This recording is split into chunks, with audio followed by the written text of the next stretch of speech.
The train screeched into Penn Station. Brakes howling like a warning Ethan couldn't ignore. He was running, always running from a past that clung to him like damp clothes after a storm.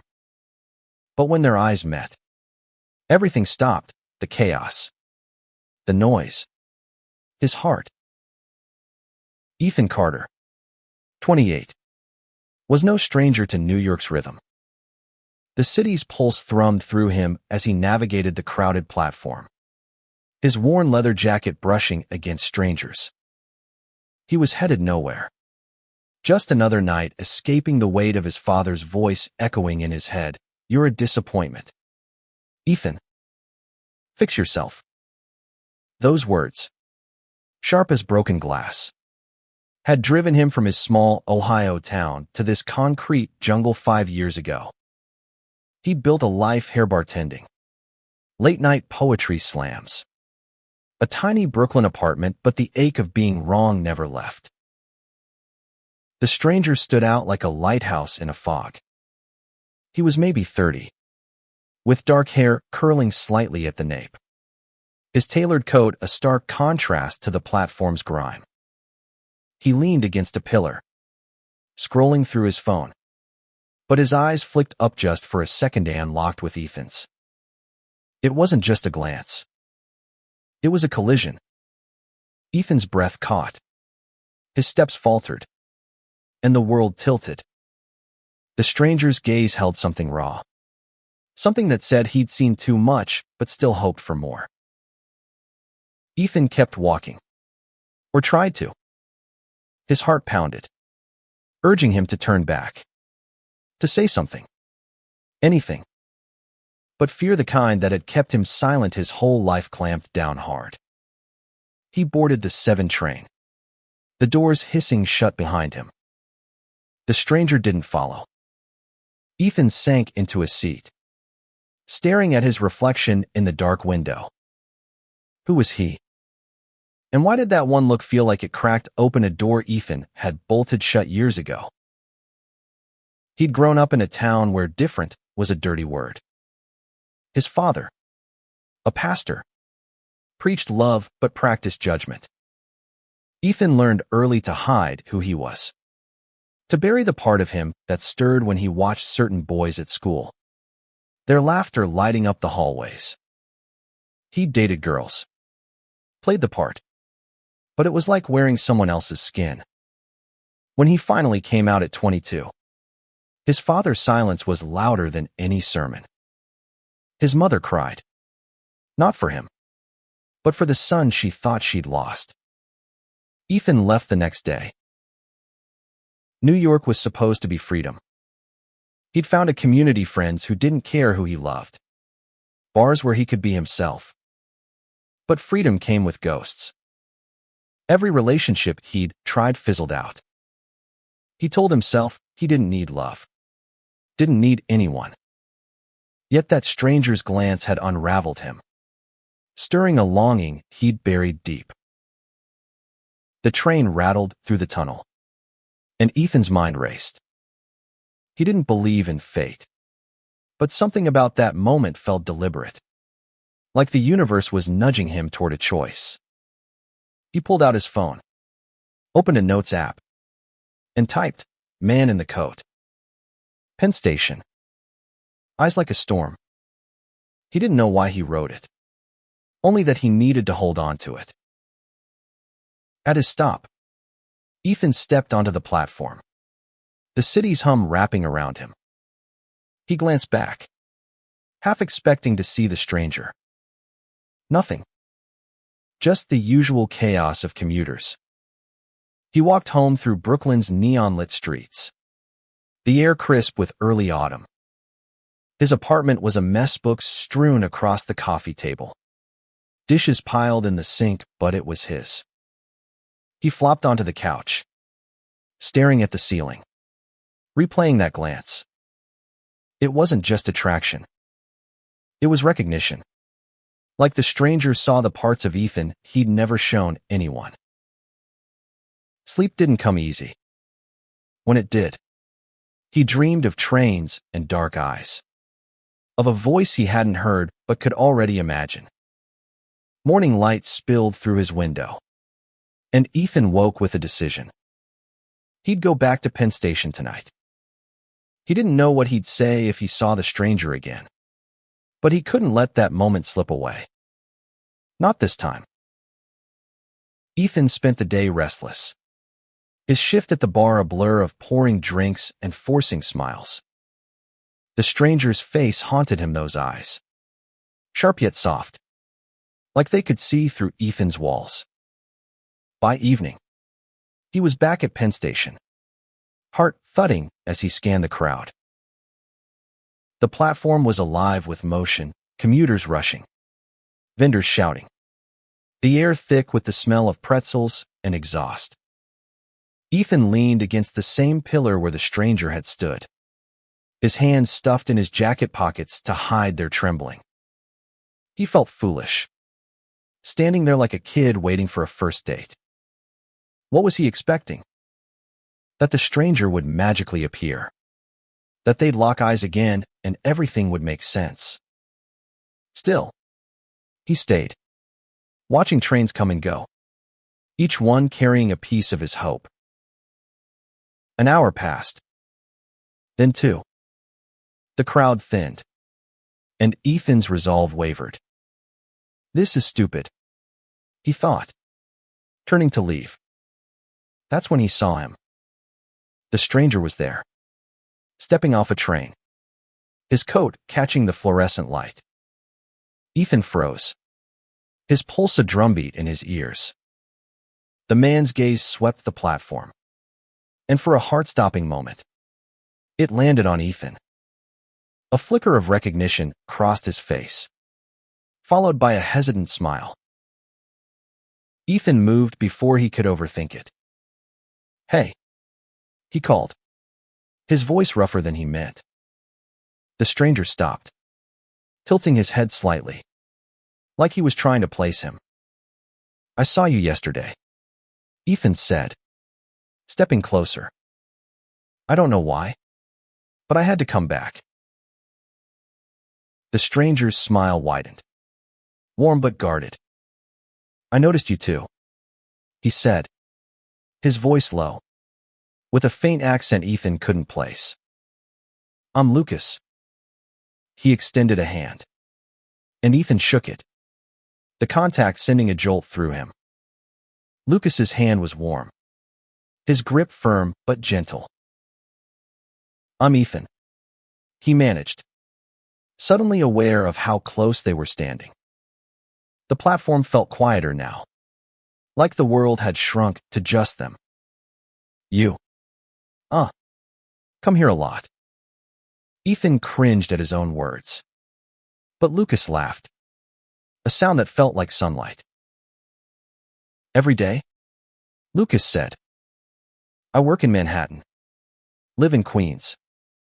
This station's my second home." He paused, studying Ethan. "You don't strike me as a regular commuter." Ethan chuckled, rubbing the back of his neck. "I'm not. I just felt like I needed to be here tonight." He didn't know how to explain the pull, the way Lucas's glance had stirred something he'd long buried. Instead, he asked, "Want to grab a coffee? There's a place nearby that's not terrible." Lucas hesitated, his eyes searching Ethan's face. For a moment, Ethan thought he'd say no. Then Lucas nodded. "Sure. Lead the way." They walked to a small diner a few blocks from the station, the kind with chipped mugs and neon signs that buzzed faintly. Over coffee, Ethan learned Lucas was a graphic designer, 30 years old, originally from a small town in Virginia. He'd moved to New York to chase a dream, like Ethan, but his story carried a weight Ethan recognized. Lucas didn't say much about his past, but his silences spoke volumes, pauses filled with unspoken hurt, like he'd fought battles he wasn't ready to share. "You ever feel like you're running from something?" even when you're standing still? Ethan asked, stirring his coffee. He hadn't meant to get so deep, but Lucas's presence made him want to be honest. Lucas's eyes softened. All the time, he said quietly. Sometimes I think I came to this city to escape who I was supposed to be. He looked down at his mug, then back at Ethan. What about you? What are you running from? Ethan's throat tightened. He wanted to tell Lucas everything: his father's rejection, the years of hiding, the loneliness that clung to him like a shadow. But he wasn't ready. Not yet. Let's just say I'm figuring it out, he said with a small smile. They talked until the diner's lights dimmed, the conversation flowing like they'd known each other for years. When they parted ways, Lucas scribbled his number on a napkin. In case you feel like finding me again, he said, his smile teasing but sincere. Ethan walked home, the napkin burning a hole in his pocket. For the first time in years, he felt something stronger than fear: hope. The napkin with Lucas's number sat on Ethan's nightstand for 2 days, taunting him. He'd pick it up, stare at the digits, then set it down, paralyzed by the what-ifs. What if Lucas was just being polite? What if Ethan let himself care and got hurt again? Finally, on a rainy Thursday, he texted Lucas. Hey, it's Ethan. Coffee again. The reply came within minutes. Name the time and place. Ethan's heart leapt, a grin spreading across his face. They met at the same diner, the familiarity of it easing Ethan's nerves. Lucas was already there, sketching in a small notebook, his coat draped over the booth. He looked up as Ethan approached, his smile lighting up the dim space. You're an artist, Ethan said, nodding at the notebook. Lucas shrugged, flipping it to show a half-finished sketch of the train station, all sharp lines and soft shadows. It's how I process things, Lucas said. The world makes more sense when I draw it. He slid the notebook toward Ethan, who traced a finger over the sketch, marveling at how Lucas had captured the chaos of Penn Station with such tenderness. They fell into easy conversation, trading stories about New York's quirk subway performers, overpriced bagels, the way the city felt alive at 3 a.m. But beneath the light banter, Ethan sensed Lucas holding back, just like he was. When Ethan asked about Virginia, Lucas's smile faltered. It wasn't the easiest place to grow up, Lucas said, his voice careful. Small town, big expectations. I didn't fit the mold. He didn't elaborate, but Ethan understood. He'd lived that story too. Ethan shared a bit about Ohio, keeping it vague but honest. My dad's a pastor, he said, the words heavy. He thought he could pray me into being someone I'm not.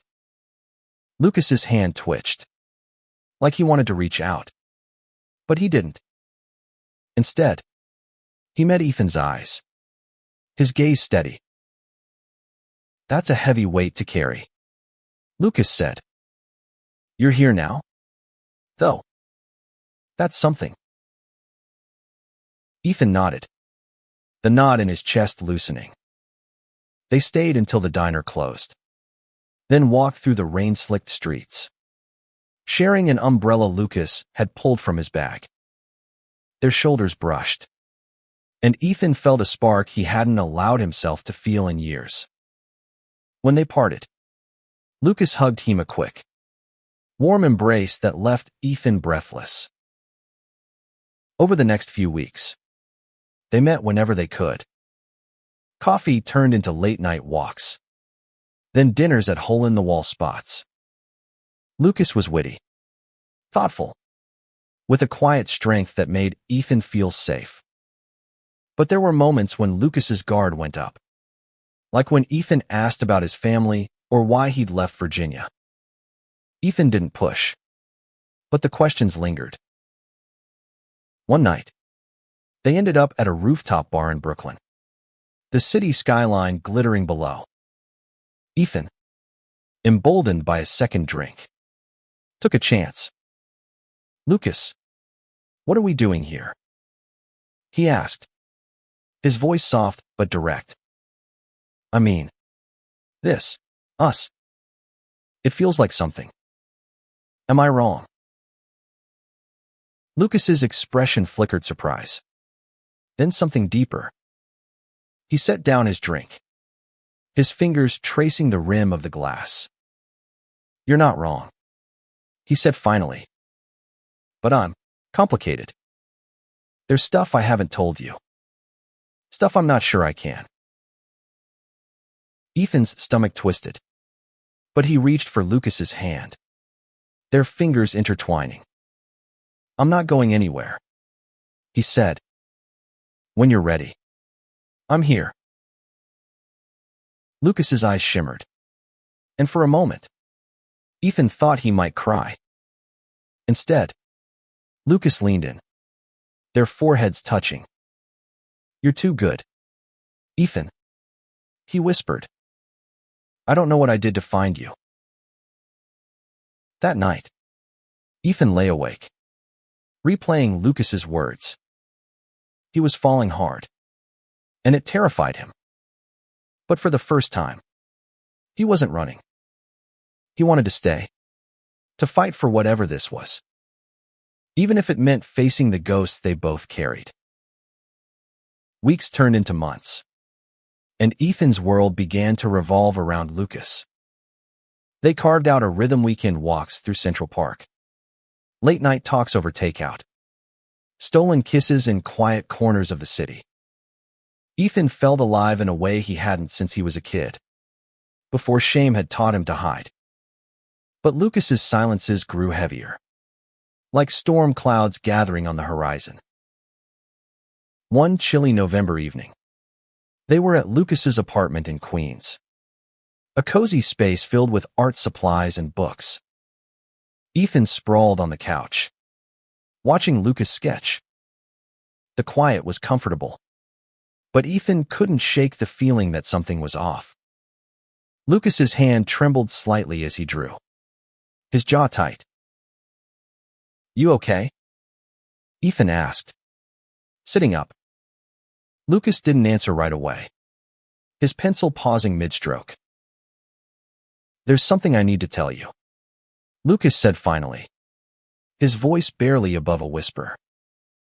He set the sketchbook down and faced Ethan, his eyes shadowed. "It's about why I left Virginia." Ethan's heart raced, but he nodded, keeping his voice steady. "I'm listening." Lucas took a deep breath, his hands clasped tightly. "I was engaged," he said, the words landing like a punch. "Her name was Sarah. We were high school sweethearts, the kind everyone expected to last forever. But I wasn't honest with her, or myself." Ethan's chest tightened, but he stayed silent, letting Lucas continue. "I knew I was different," Lucas said, his voice cracking. "I'd always known, deep down. But in my town, being gay wasn't an option. So I played the parked son. Good boyfriend. Good Christian. I thought I could make it work. But the closer we got to the wedding, the more I felt like I was suffocating." He looked away, his gaze distant. "One night, I told Sarah the truth. That I couldn't marry her because I wasn't in love with her, not the way she deserved. I told her I was gay." His voice broke. She didn't yell. She just looked at me like I'd shattered her world. Then she told every enemy, parents, our friends. My dad. He said I was dead to him. Ethan reached for Lucas's hand, squeezing it gently. I'm so sorry, he whispered. He knew that pain. The sting of rejection from the people who were supposed to love you most. Lucas shook his head. I left the next day. Came to New York. Started over. But I've been carrying it ever since. The guilt. The fear that I'll hurt someone again. He met Ethan's eyes. His expression raw. I don't want to hurt you, Ethan. But I'm scared I will. Ethan's throat burned with emotion. He wanted to tell Lucas he was enough, that his past didn't define him. Instead, he pulled Lucas into a hug, holding him tightly. You're not your mistakes, Ethan said fiercely. And I'm not afraid of you. Lucas clung to him, his breathing uneven. They stayed like that for a long time, the weight of Lucas's confession settling between them. When they finally pulled apart, Lucas's eyes were red, but he managed a small smile. You make me want to be brave, he said. That night, Ethan stayed over. The first time they'd shared a bed. It wasn't about passion. Not yet, just the quiet comfort of being close. As Lucas slept, Ethan stared at the ceiling, his mind racing. He'd spent years building walls to protect himself, but Lucas was tearing them down. One glance, one touch at a time. It was terrifying, but it was also everything he'd ever wanted. The next morning, over coffee, Lucas seemed lighter, like sharing his story had lifted a burden. Ethan felt it to a new closeness, a promise of something real. But deep down, he knew their story wasn't finished. There were still shadows to face, and he wasn't sure either of them was ready. Winter settled over New York, blanketing the city in snow and sharp air. Ethan and Lucas grew closer, their lives intertwining like the city's subway lines. But Ethan couldn't shake the feeling that Lucas was still holding something back, a piece of his past he hadn't shared. One evening, they attended a poetry slam in the East Village, a cramped venue buzzing with energy. Ethan read a poem he'd written about Lucas, veiled enough to be private, but raw with emotion. The crowd snapped their fingers, and Lucas's eyes shone with pride. Afterward, they walked through the snowy streets, their breath visible in the cold. You were amazing up there, Lucas said, bumping Ethan's shoulder. I didn't know you could write like that. Ethan grinned, his cheeks flushed from the cold and Lucas's words. You inspire me, he said, half joking but meaning it. Lucas's smile faded slightly, and he looked away, his expression unreadable. They stopped at a quiet park, the snow muffling the city's noise. Lucas sat on a bench, pulling Ethan down beside him. There's something else you need to know, he said, his voice heavy. Ethan's stomach dropped, but he nodded, bracing himself. After I left Virginia, I didn't just start over, Lucas said. I tried to erase who I was. I dated people, men, women trying to figure out who I could be. But I hurt them, Ethan. I wasn't honest. Not with them or myself. One guy, his name was Mark. I broke his heart because I wasn't ready to face who I am. Ethan's chest ached.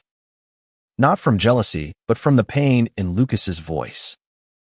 That's not you anymore, he said softly. You're here, with me. That's what matters. Lucas shook his head, his eyes glistening. But what if I'm not enough? What if I mess this up too? He gestured between them, his hand trembling. You deserve someone who's got it all figured out. Ethan. Not someone who's still running from himself. Ethan took Lucas's face in his hands, his thumbs brushing away a tear. I don't want perfect, he said fiercely. I want you. All of you, the messy parts, the scared parts, the parts you're still figuring out. I'm not exactly a finished product either. Lucas laughed, a shaky sound, and leaned into Ethan's touch. They kissed, slow and deep, the snow falling around them like a promise. For the first time, Ethan felt like they were truly in this together, no matter what came next. But the past wasn't done with them. A week later, Ethan got a call from his mother. Her voice was strained, like she'd been crying. Your father's sick, she said. Cancer. He's asking for you. Ethan's world tilted. He hadn't spoken to his father in 5 years. Not since the day he'd left Ohio.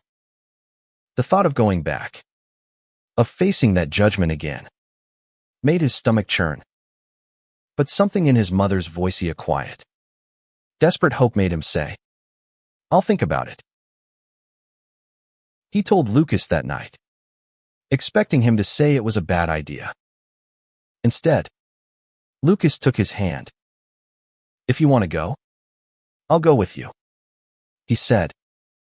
You don't have to do this alone. Ethan stared at him, overwhelmed. The idea of Lucas by his side, facing the ghosts of his past, was both terrifying and comforting. You'd do that? He asked, his voice barely audible. Lucas nodded, his gaze steady. For you. Anything. The train to Ohio felt like a journey back in time. Ethan stared out the window, the blur of snow-covered fields mirroring the chaos in his head. Lucas sat beside him, sketching quietly, his presence a steady anchor. Ethan hadn't been home since he was 22, and the thought of seeing his father sick or not made his chest tight. They arrived in Ethan's hometown late at night, the small station eerily quiet. His mother met them at the platform, her face lined with worry. She hugged Ethan tightly, then glanced at Lucas, her expression uncertain. This is Lucas, Ethan said, his voice firm. He's with me. His mother nodded, offering a small smile. It's good you're here, she said, but Ethan could hear the strain in her voice. The drive to the house was silent. The familiar streets stirring memories Ethan had tried to forget: church picnics, high school games, the weight of his father's expectations. His father, John, was in the living room, thinner than Ethan remembered, his face gaunt but his eyes still sharp. When he saw Ethan, his expression flickered surprise, maybe regret, but no warmth. You came, John said, his voice hoarse. Ethan nodded, unsure what to say. Lucas stood behind him, a quiet strength. The air was thick with unspoken words, years of hurt packed into the small space. Ethan's mother busied herself in the kitchen, leaving them alone. I heard you're sick, Ethan said finally, his voice steady despite the knot in his throat. I didn't know if you'd want me here. John's gaze dropped to his hands, folded in his lap. I didn't think you'd come, he said. After everything. Everything. The word carried a lifetime of pain sermons about sin. The cold silence after Ethan came out. The way his father had looked at him like he was a stranger. Ethan wanted to scream. to demand why love had to come with conditions. Instead, he said, "I'm here now." Lucas's hand brushed Ethan's, a subtle reminder he wasn't alone. John noticed, his eyes narrowing slightly, but he didn't comment. They talked awkwardly for an hour, skirting the past. John spoke about his treatment, his voice matter of fact, but Ethan saw the fear in his eyes. For the first time, his father seemed human, not the unyielding figure of his childhood. That night, Ethan and Lucas stayed in Ethan's old room, the walls still lined with posters from his teenage years. Lucas traced a finger over a faded band poster, smiling. "You were a rebel, huh?" Ethan laughed, the sound easing the tension in his chest. "I tried." He sat on the bed, pulling Lucas down beside him. "Thank you for coming. I don't know how I'd do this without you." Lucas kissed his forehead, his touch gentle.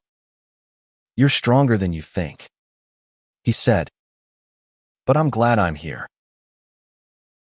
The next day, Ethan and his father talked again. It was halting, painful, but real. John admitted he'd been wrong, his voice breaking as he spoke. "I thought I was saving you," he said, "but I lost you instead." Ethan's eyes burned, but he didn't cry.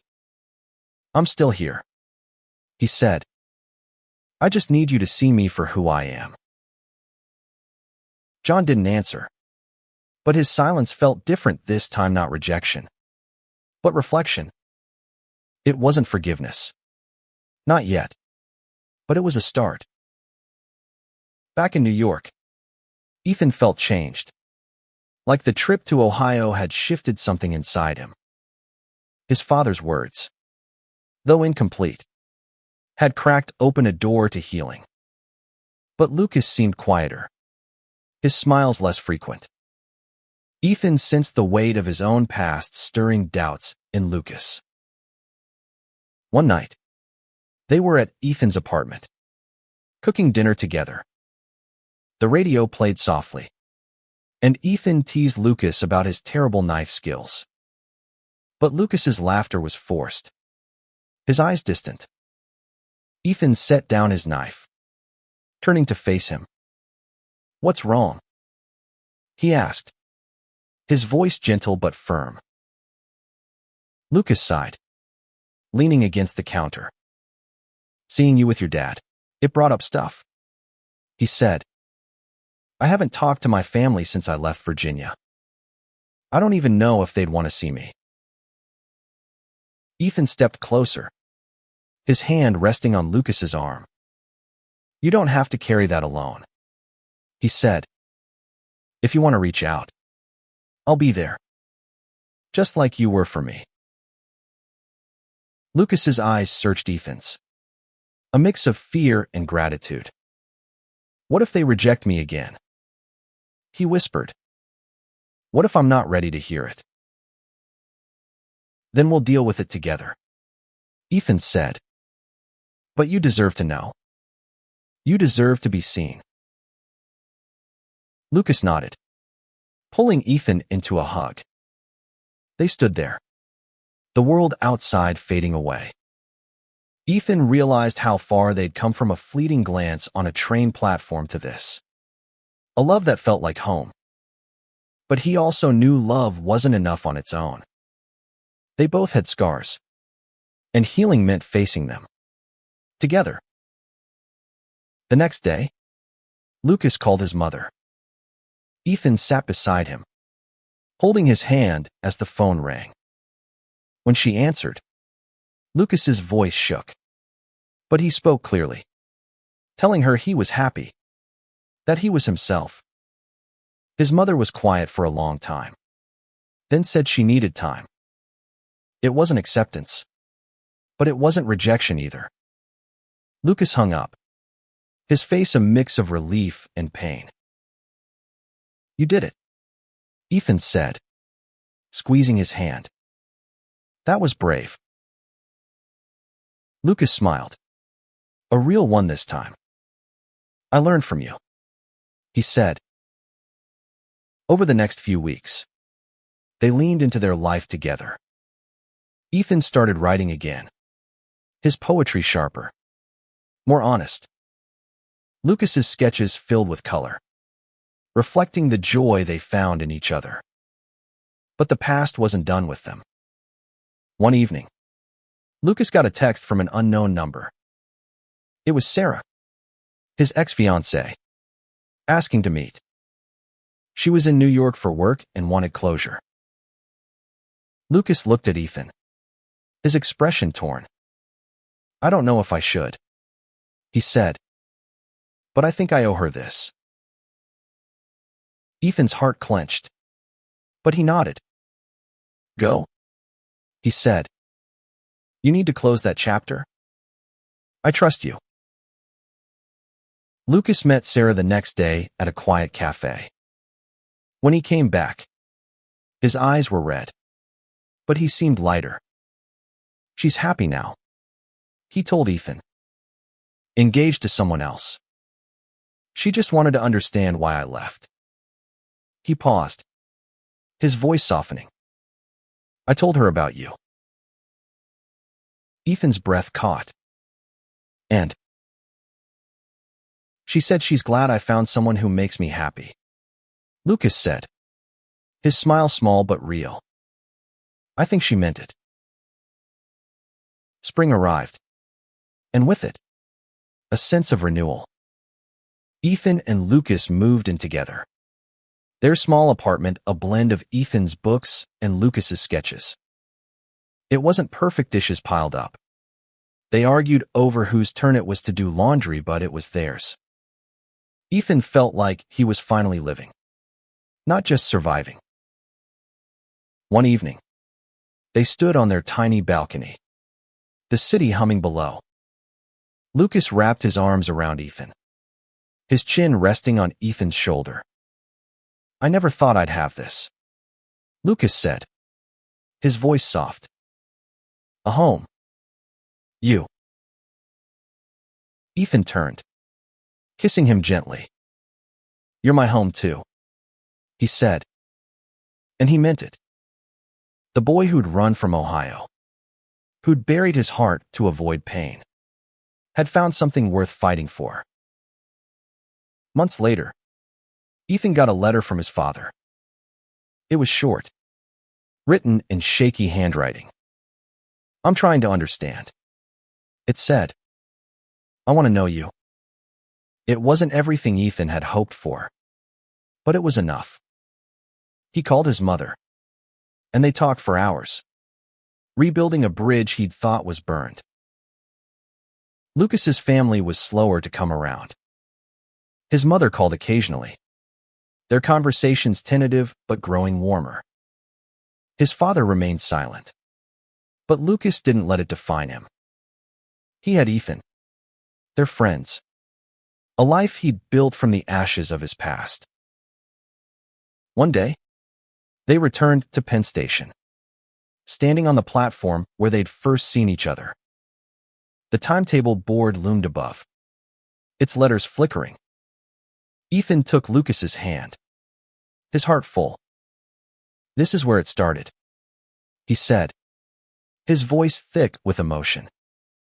One glance, and you changed everything. Lucas smiled, his eyes bright.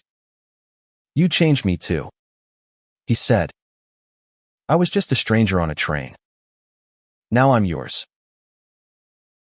They stood there, the world moving around them. But all Ethan saw was Lucas. They'd faced their pasts, their fears, and come out stronger.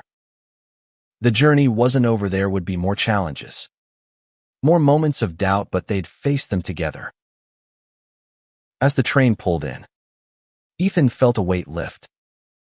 He wasn't running anymore. He was home.